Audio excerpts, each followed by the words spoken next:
Network Entertainment.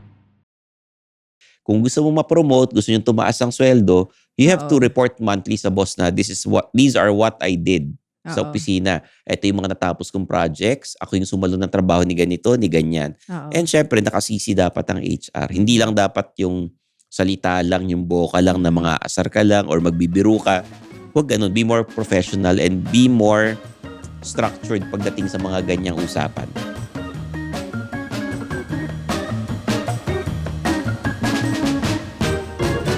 Mga Immortal, welcome to the Underpaid Podcast. I'm your host, Stanley Chi. Ito ang podcast na pro-employee para sa mga Immortal where we talk about work-related topics in a light manner na parang nagkukwentuhan lang tayo sa pantry.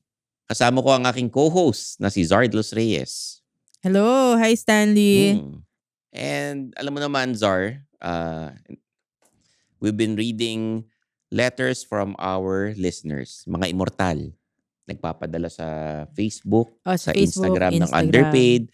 All you have to do is subscribe sa Underpaid Podcast. Nasa Spotify kami, Apple Podcast, and Facebook, tsaka Instagram.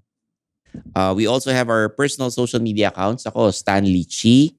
And it's Zardalos Reyes 1 on LinkedIn. tsaka syempre, active rin ng Suplado Motors on all social media platforms. Please subscribe sa YouTube, Facebook, Instagram, TikTok.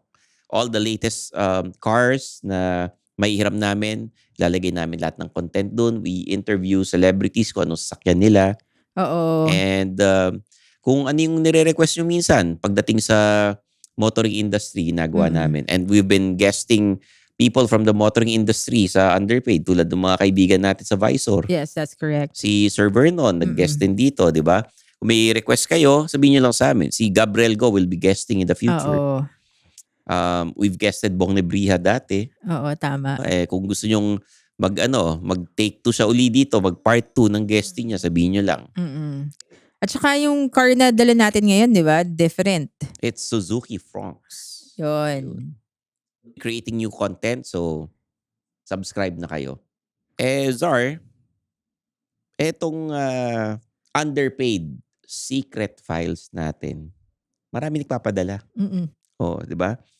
So, babasahin ko na. Okay, go. Yung ating letter sender. Ang title nito Performance Review. Dear Underpaid Podcast, performance review ko last week. Ang sabi ng manager sa akin, magaling ka, reliable, at team player. Nagpasalamat ako. Sinabi rin ng manager ko na meron akong areas for improvement. Siyempre, alam kong hindi po ako perpektong empleyado. Tinanong ko, ano po yun? At ang sabi ng aking manager, be more proactive. Sir Stanley, Ms. Zar, ako na nga po ang sumasalo ng trabaho ng iba. Ako pa ba ang kulang sa initiative? Ang rating ko sa aking evaluation or performance review ay 4/5. Pero ang increase ko, 0%. Ano po ang gagawin ko? Please help me. Sana mapayuhan niyo ko from above average employee pero underpaid.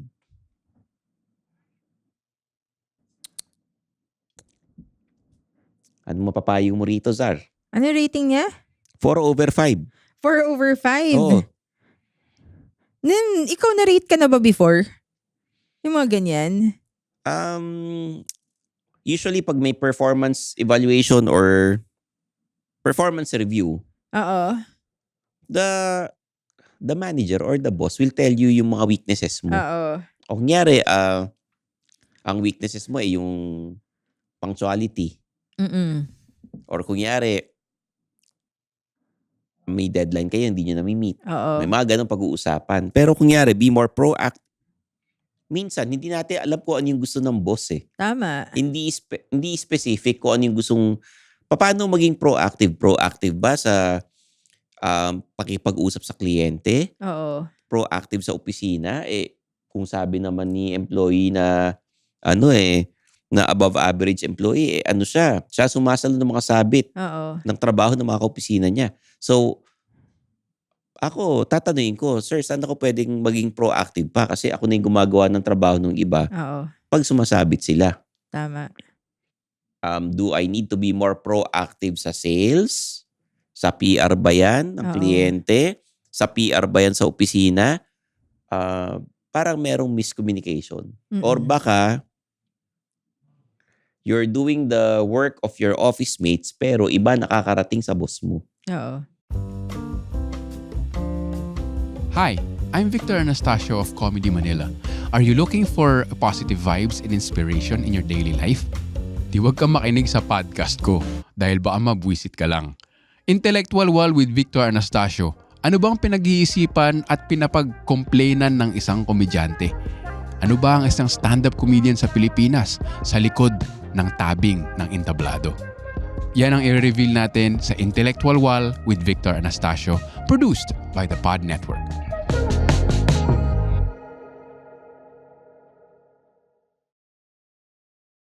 Ang kinikwento ng mga kaopisina mo, ako gumawa niyan. Mm. Kahit naman hindi totoo. So, kailangan linawin. And nagbibigay kayo ng mga monthly reports, evaluation performance yan. Kasi kung gusto mo ma-promote, gusto nyo tumaas ang sweldo, you have to Oo. report monthly sa boss na these are what I did sa Oo. opisina. Ito yung mga natapos kong projects. Ako yung sumalo ng trabaho ni ganito, ni ganyan. Oo. And syempre, nakasisi dapat ang HR. Hindi lang dapat yung salita lang, yung boka lang na mga asar ka lang or magbibiro ka. Huwag ganun. Be more professional and be more structured pagdating sa mga ganyang usapan. Mm. Na naka-email, nakasisi sa HR para alam niya yung nangyayari. Kasi hirap nung ganun, Zar, na Oo. tutulungan mo yung kaopisina mo dahil nagka-problema. Nung naging okay na, iisipin ng mga tao na yung office mate mong gumawa, hindi ikaw. Tama. Hindi naman aaminin ng kaopisina mo yan na ikaw gumawa eh. Oo. Pag sumabit siya dun sa ginawa mo, yun. Sasabihin niya, kasi ginawa yan ni ganito, ni ganyan eh. Hindi naman ako yung dyan eh. Hindi naman sa akin, hindi naman dumaan sa akin yan eh. Nung absent ako, sinalo ni ganitong employee. Oo. Diba? Parang lumalabas, naging responsibilidad mo na nung umabsent siya. Ikaw, Zar. Ako, itong performance review, it's the best time to ask your employer how yung ratings na yon, how you're rated, connects to your salary increase. Kasi 'di ba? I mean, that if you're negotiating, this is the best time to negotiate. Tapos, you can ask questions like, gaano kataas ba yung rating ko para magkaroon ako ng salary increase? Or itong rating na ba to, would it constitute to a certain salary increase? So this is the best time to negotiate. 'Di ba? Okay. So that's the beauty of it. Lalo na pag okay yung performance mo, maganda yung rating mo, ito yung best time talaga na to ask for a salary increase. And if it's yung issue ng being proactive sa hindi sa trabaho baka mamaya ugali issue to pwedeng pag-usapan ng maayos ito, Zar. Oo. Baka naman yung the way na makitungo ka rin. Hindi natin alam kasi hindi naman kumpleto yung mga sinasabi sa atin ng mga immortal. Diba? And isang side lang nalalaman natin. Yung side naman na employer, di natin alam. Baka yung totoo niyan, gusto kanilang i-promote, increasean, kaya lang wala silang budget. Tama. Diba? Oo. Pero in terms of walang budget you can always negotiate rin naman for other things like compensation. Siguro more leaves. Diba? Pwedeng more leaves or more leaves or siguro a hybrid setup, an extra day of working from home, 'di ba? Maraming ways to negotiate. If sasabihan kang wala kaming budget edi mag-negotiate ka for non-monetary compensation. libreng parking.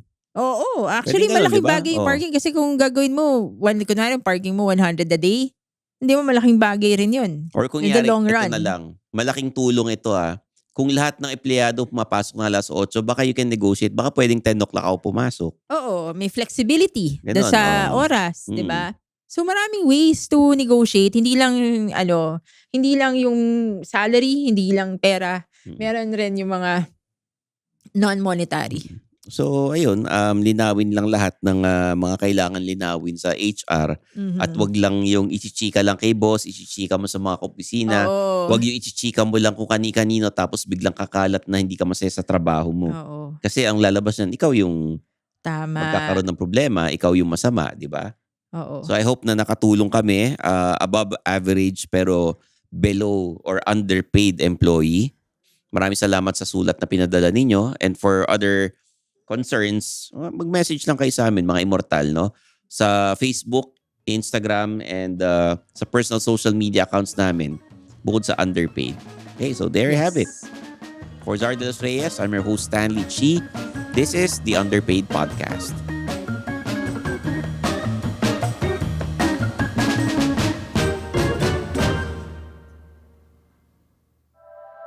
The opinions of podcast creators, hosts, and guests are not necessarily reflective of the official stance of the Pod Network Entertainment, its hosts, or other network programs. The content created by the people behind the podcast is personal and not meant to harm any religion, ethnicity, group, organization, company, or individual.